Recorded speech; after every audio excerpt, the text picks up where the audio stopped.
И пошел. Добрый день, меня зовут Дмитрий Мельников, я являюсь членом Церкви Объединения России.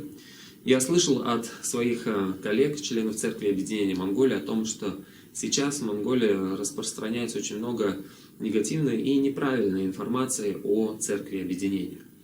Если вы получили такую неправильную информацию, то я хотел бы поправить и дать правильную информацию.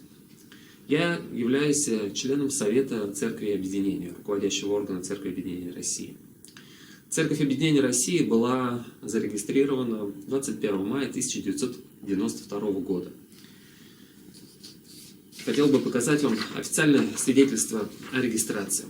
Как вы видите, дата регистрации 21 мая 1992 года. Это копия свидетельства, которое было выдано тогда.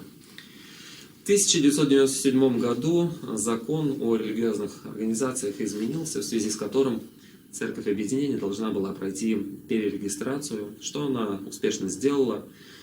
И в 2000 году, 21 декабря, Церковь Объединения России была перерегистрирована.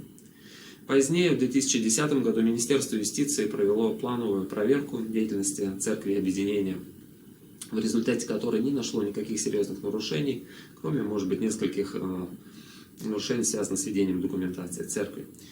В результате также Министерство юстиции порекомендовало Церковь Объединения изменить ее название. И теперь официально Церковь Объединения России называется Церковь Объединения Христианства изложения божественного принципа.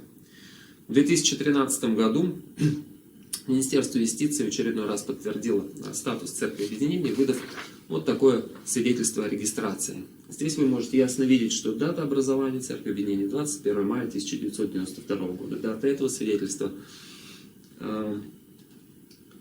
10 января 2013 года.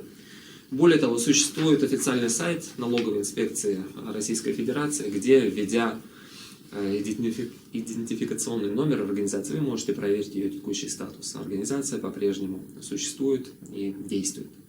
Также в России зарегистрировано несколько некоммерческих организаций, которые также являются частью движения объединения, основанного преподобным Мун Сон Мёном. В числе этих организаций это Федерация семей за единство и мир во всем мире, Федерация женщин за мир во всем мире, Федерация за всеобщий мир, КАРП, Международный фонд образования. Под этим видео, в его описании, вы можете найти ссылки на сайты этих организаций и проверить их текущую деятельность. Большое спасибо за внимание.